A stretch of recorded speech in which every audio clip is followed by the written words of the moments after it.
Buscar justicia para las atrocidades cometidas en conflictos nacionales o internacionales es una aspiración que viene desde inicios del siglo XIX. Se propuso con cierta formalidad luego de la guerra entre el Segundo Imperio Francés y el Reino de Prusia a finales del siglo XIX, pero es en Nuremberg, Alemania, en 1945, cuando notablemente se juzga a criminales luego de la Segunda Guerra Mundial. Sentado en el banquillo estaba lo que quedaba, o se capturó del liderazgo nazi. Se le juzgó por crímenes contra la humanidad. Esto era un tribunal, pero legalmente sentó un precedente importante. El fiscal acusador por Estados Unidos, el juez de la Corte Suprema de Justicia, Robert H. Jackson, lo puso así: dar apertura al primer juicio en la historia contra crímenes contra la paz del mundo impone una responsabilidad grave. Los crímenes que buscamos condenar y castigar han sido tan calculados, tan malignos, tan devastadores, que la civilización no puede tolerar que sean ignorados, porque no sobreviviría si se repitieran.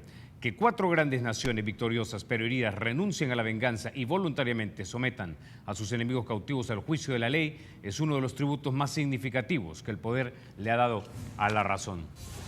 Décadas han pasado desde ese entonces y hechos atroces se siguen cometiendo en el mundo. Vietnam, Ruanda, Irak, Siria, Palestina son algunos lugares donde estos han ocurrido. Y para hablarnos entonces del por qué necesitamos de una manera de perseguir y castigar delitos contra la humanidad, ya nos acompañan en el estudio Osvaldo Zavala. Él es el representante de la Secretaría de la Corte Penal Internacional, y Romina Morela, de la Acción Mundial de Parlamentarios.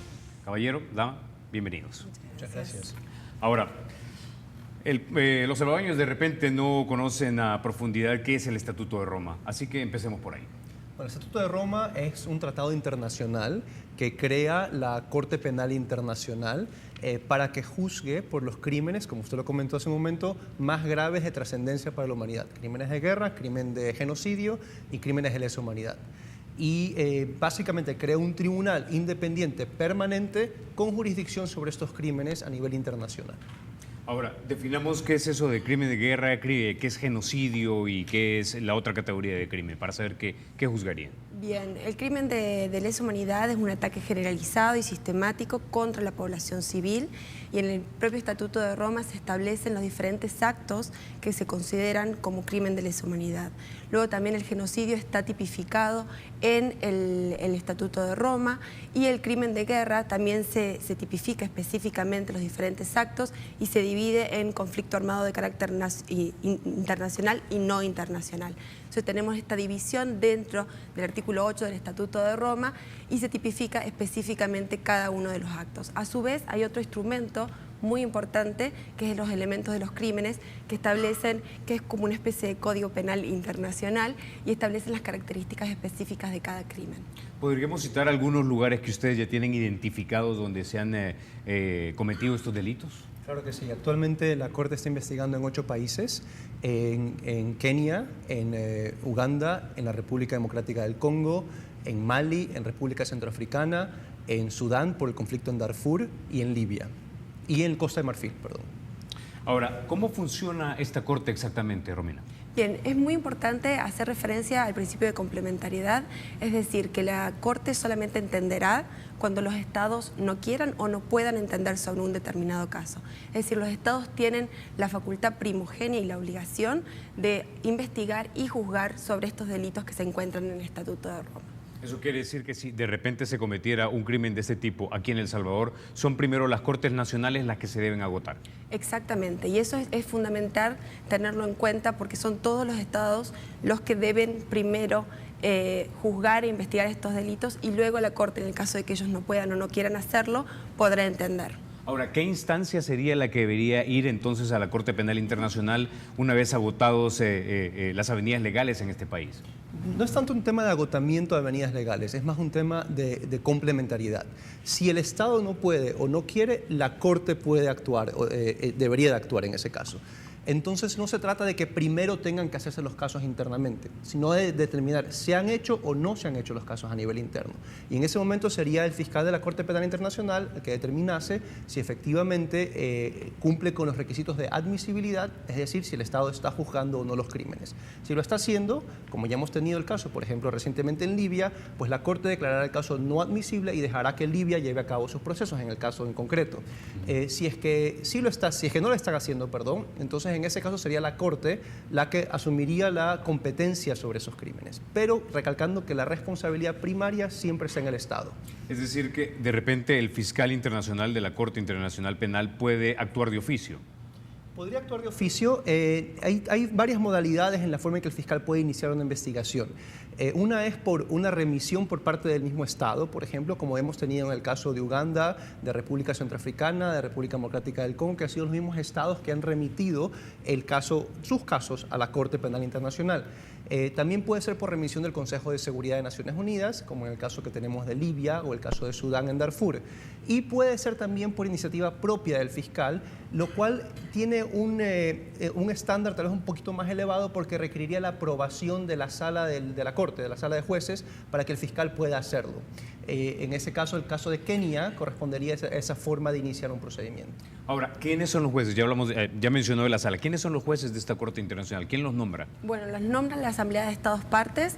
En realidad todos los Estados Partes tienen una vez al año una asamblea en la cual toman diferentes decisiones. Cuando existen el momento de elegir nuevos jueces, justamente ahora la Asamblea de Estados Partes va a elegir 7 jueces para la Corte Penal Internacional y están divididos por regiones también que deben ser elegidos cumpliendo ciertos requisitos. ¿Y estos jueces ya son jueces en sus respectivos países? No necesariamente son jueces, pero sí tienen que cumplir ciertos requisitos. En la mayoría tienen que cumplir los requisitos que sean necesarios para estar como jueces en el máximo poder, en la máxima corte dentro del Estado.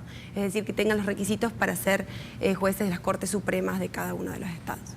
¿Quién es el que paga por el funcionamiento de la Corte Penal Internacional? Los Estados partes del Estatuto de Roma pagan por la Corte Penal Internacional. Tiene un presupuesto que se determina anualmente y a cada uno de los estados le corresponde una cuota que se calcula con base en un sistema similar al de Naciones Unidas.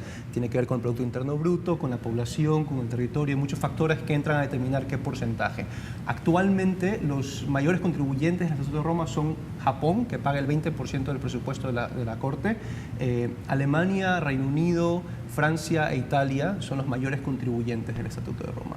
En la región centroamericana y de América del Sur, ¿quiénes ya han ratificado este Estatuto de Roma? Bueno, en realidad la América Latina lo han ratificado todos los estados, menos 2 o 3 de acuerdo a cómo consideramos América Latina.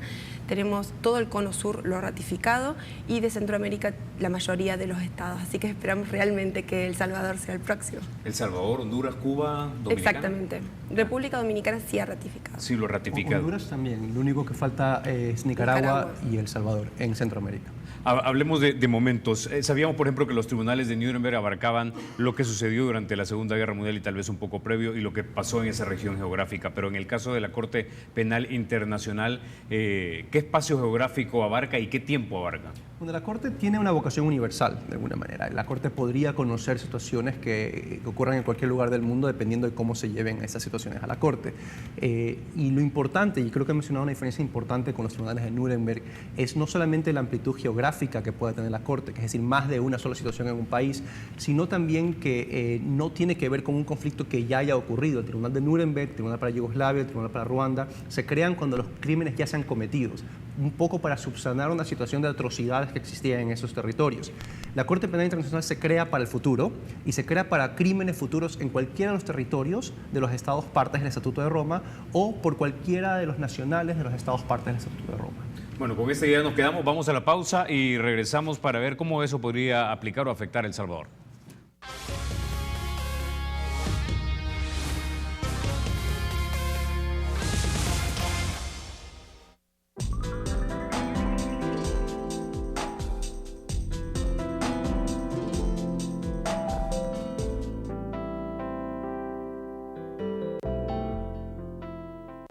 fatiga mental, falta de concentración, falta de rendimiento, pérdida de memoria. Neuroglután Cerebro Poderoso. Potente estimulante cerebral que activa tu mente. Neuroglután en tabletas, jarabe y sachets. ¡Sí! ¡Funciona! Neuroglután te activa mucho más. Cómpralo ya. Calidad Laboratorios Suizos. Ataques de pánico, depresión, insomnio, ansiedad, estrés. El peor mal del mundo. Energisil Forte, el estimulante vital para todas las funciones del organismo. Energisil Forte, cómpralo ya. Otro producto calidad Laboratorios Suizos. Club Daima te pone a chatear con tus amigos de Facebook en tu celular. Envía chats al 1081 y descarga Facebook Chat totalmente gratis. Únete ya a Club Daima y conéctate con tus amigos de Facebook en cualquier lugar. ¿Qué esperas? Envía chat al 1081 y descarga el contenido más divertido sin límites. ¿Por qué somos la gente más feliz de la tierra? Porque damos testimonio de la presencia y el poder de Dios en nuestras vidas. Testificamos el amor, la compasión y la realidad de Jesucristo, pero no somos iglesia. Somos laicos y unidos en el cuerpo de Cristo. Un punto de encuentro para fortalecer la vida espiritual de las personas. Usted puede ser parte, al igual que nosotros, de la gente más feliz de la tierra. Fraternidad Internacional de Hombres de Negocios del Evangelio Completo.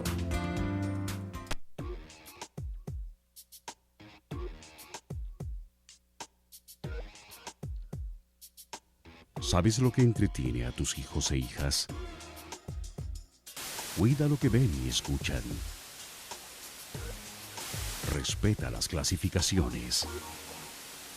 Dirección de Espectáculos Públicos, Radio y Televisión. Ministerio de Gobernación.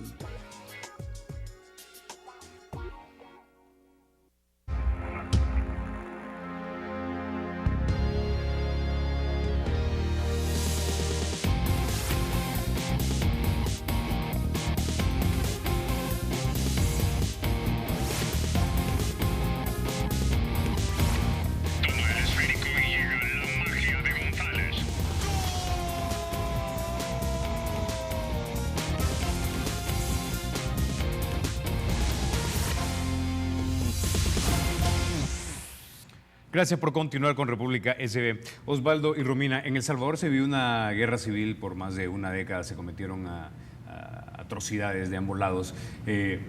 Hay una preocupación en este país de que si se ratifica el Estatuto de Roma y se crea y nos afiliamos a la Corte Penal Internacional, nos sometemos a jurisdicción, se pueden juzgar a personas que cometieron estas atrocidades. Algunas de estas personas siguen vivas, otras personas siguen teniendo influencia política. ¿Es esta jurisdicción de la Corte retroactiva? Absolutamente no. La Corte Penal Internacional solamente tiene jurisdicción para el futuro. Es decir, que en principio solamente puede conocer casos que han ocurrido después del 2002, julio del 2002, que es la fecha en que entró en vigor el Estatuto de Roma. Ahora, incluso para efectos del país, del territorio de un país o las nacionales de ese país, la Corte solo tiene jurisdicción a partir de la fecha en que ese país ratifique el tratado. Es decir, que si bien incluso a partir de julio de 2002, en el caso de El Salvador, si El Salvador ratifica ahora el Estatuto de Roma, pues la Corte solo tendría jurisdicción y podría conocer hechos que ocurran de aquí en adelante, que tengan que ver con los crímenes de jurisdicción de la Corte. Es decir, de 2014 para adelante, si lo ratificaron. De 2014 para adelante.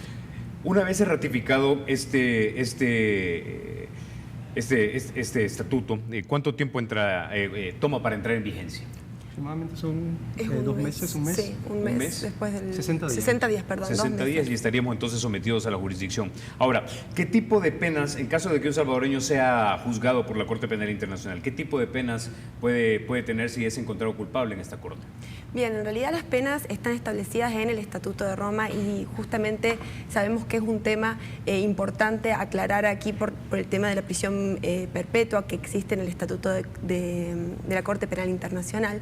Específicamente es importante tener en cuenta que no se ejecutarían penas en El Salvador en el caso de que lo ratificaran de más de lo establecido en el reglamento de El Salvador, porque es una cuestión voluntaria del Estado el ejecutar penas en su territorio. Es decir, El Salvador puede firmar un documento voluntario con la Corte si desea ejecutar penas en su territorio y puede determinar que estas penas nunca vayan en contra de lo establecido por el reglamento nacional, por la legislación nacional. Es decir, si en El Salvador, por ejemplo, la pena máxima es de 35 años, creo por ahí, no se podrían dar más penas más largas de 35 años. Se podrían dar, pero no se podrían ejecutar en El Salvador. Es decir, El Salvador puede hacer un acuerdo con la Corte Penal Internacional en la cual se establezcan cuáles son los lineamientos bajo los cuales El Salvador va a recibir personas para que cumplan su condena en el territorio de El Salvador. Y en ese caso pueden decir que no van a recibir a personas que tengan una condena de mayor de 35 años. Y es muy importante tener en cuenta que ya existen 2 condenas de la Corte Penal Internacional y que son de 12 años y 15 años. Entonces estamos hablando de personas que han cometido delitos más graves para la comunidad internacional y le han dado una pena de 12 años y de 15 años. Ya que hablamos de las penas, si alguien es encontrado culpable, ¿dónde guarda prisión? ¿En el país donde se cometió el hecho o donde se le juzga o se designa un tercer país? Bueno, en realidad depende exactamente de estos acuerdos que se realicen con los estados. Es muy importante hablar de la cooperación necesaria que tienen que brindar los estados a la Corte Penal Internacional. La Corte Penal Internacional no tiene policía y tampoco tiene cárceles de sí mismo, o sea, no es propietario de cárceles, por lo tanto es importante estos acuerdos que se celebren con diferentes estados. En Latinoamérica tenemos tienen un acuerdo con Colombia en el cual se pueden ejecutar las penas en Colombia y también tienen en varios otros países de Europa donde también podrían cumplirse las penas. ¿Qué hay de la pena de muerte, por ejemplo? El Salvador no tiene pena de muerte, México, si mal no recuerdo, no la acepta, Estados Unidos sí, bueno, aunque ellos no lo han ratificado. No, el Estatuto de Roma no prevé la pena de muerte. Todas las penas que prevé son privativas de libertad y multas y ese tipo de sanciones, pero no pena de muerte. La pena más grave que existe es la cadena perpetua, pero como le explicó Romina, es una pena bastante excepcional dentro del Estatuto de Roma y que no impacta en absoluto, no tiene ninguna influencia en las penas internas de cada estado. Es decir, el hecho de que El Salvador mañana ratifique el Estatuto de Roma no significa que El Salvador adopte un sistema por el cual vaya a poder imponer cadena perpetua internamente. Es una cuestión de la Corte Penal, no de la jurisdicción interna de El Salvador. Ahora, si la Corte no tiene policía, ¿quién es el que actúa como el brazo investigador o coercitivo para ir ahí a aprender a los presuntos criminales? El Estatuto de Roma crea un sistema que tiene 2 pilares. Por un lado, la Corte Penal Internacional, que es el órgano judicial independiente y permanente, y por otro lado, los estados, partes de ese estatuto. Los estados tienen una obligación de cooperar con la Corte Penal Internacional, de acuerdo con el Estatuto de Roma. Y la Corte necesita de la cooperación de los estados para efectos de poder llevar a cabo sus investigaciones. Es decir, que una vez suscrito el tratado, los estados se comprometen y se obligan a, por ejemplo, arrestar y detener y enviar a los sospechosos de la corte, a congelar los bienes de los acusados, a proteger a testigos que estén en el territorio de esos estados, a proveer pruebas documentales, evidencias, a dejar que se hagan diferentes tipos de diligencias dentro del territorio del estado. En concreto, lo que se quiere es que sea un sistema que abarque, que no sea exclusivo de la Corte, sino que abarque a la comunidad internacional y que se cree un sistema multinacional de protección en contra de la impunidad, de protección a la justicia. Ahora, ¿hay sanciones por no cumplir con los acuerdos de la Corte Penal Internacional? Digo porque de repente puede ser que hayan acusados que tienen un gran peso político en una determinada región y no son arrestados por la policía local. Sí, en realidad hemos tenido 2 casos de no cooperación con la Corte Penal Internacional en el arresto del presidente al-Bashir, el presidente de Sudán, en Chad y en Malawi. Y en realidad la Corte determina si existe no cooperación desde los estados, pero es la Asamblea de Estados Partes la encargada en estas reuniones que hablamos, que la próxima va a ser en diciembre, de tomar las medidas en el caso que fuera necesario. Hasta ahora no se han tomado ninguna medida para aquellos estados que no han cooperado. Simplemente se ha dicho que los estados no han cooperado y que en el futuro deben cooperar. Y es un debate que es muy interesante dentro de la Asamblea de Estados Partes, entre los estados que forman parte del Estatuto de Roma, para buscar que el resto de los estados que forman parte sí cooperen en este tipo de acciones. Básicamente quiere decir que se ratifica y se espera que lo cumplan, pero no necesariamente hay un mecanismo como para poder hacerlos cumplir. Hay un mecanismo de llamado político y de presión política para hacerlos cumplir. Eso es parte de la experiencia también de los tribunales altos de Yugoslavia, de Ruanda, en lo que hubo la necesidad de a lo mejor involucrar a organizaciones internacionales como Naciones Unidas, como la Unión Europea, para que ejercen cierto tipo de presión política para que los estados cumplan con sus obligaciones internacionales. En el caso del Estatuto de Roma, los jueces pueden determinar la no cooperación, como lo mencionaba Romina, pero le corresponde a la Asamblea de Estados Partes encontrar los mecanismos para hacer cumplir estas obligaciones. Lo importante es no ver la cooperación como una cuestión de que si no se coopera hay una infracción de parte del Estado, sino que también los estados, la comunidad de estados, la Asamblea de Estados Partes se compromete incluso a buscar los mecanismos para ayudar a los estados que no han cooperado, para entender por qué no cooperan, y si son cuestiones políticas o son cuestiones de capacidad técnica, por ejemplo, y tratar de buscar la forma de que la comunidad le preste el apoyo a los estados para que puedan efectivamente cooperar con la Corte, que es lo que se quiere. Lo que se quiere es tener un sistema de que la cooperación funcione. Romina, ¿aplican los derechos y garantías de la Constitución de El Salvador una vez ha ratificado este estatuto? En el sentido de que si se realizara en el futuro uno de estos crímenes establecidos en el Estatuto de Roma, los procesos nacionales, por supuesto, aplicaría la Constitución de El Salvador. En realidad es muy interesante que nos haga esa pregunta porque justamente ayer en el foro que tuvimos en la Asamblea Legislativa, muchas preguntas vinieron en relación a si el Estatuto de Roma iría en contra de la Constitución de El Salvador. De acuerdo a nuestro análisis, realmente no contravendría ninguna de las normativas, ninguna de las reglas que existen en la Constitución, teniendo en cuenta y analizando el texto del Estatuto de Roma y todas las salvaguardas que el Estatuto de Roma y también los el documento de elementos de los crímenes ofrecen para realmente considerar de que no existe ningún tipo de contravención. Bueno, con esta idea nos quedamos. Gracias, Osvaldo. Gracias, Romina, por explicarnos el Estatuto de Roma. A ustedes, amigos, en casa, los espero en minutos. Vamos a hablar de la elección del presidente de Corte de Cuentas con dos de los diputados que son entendidos en el tema.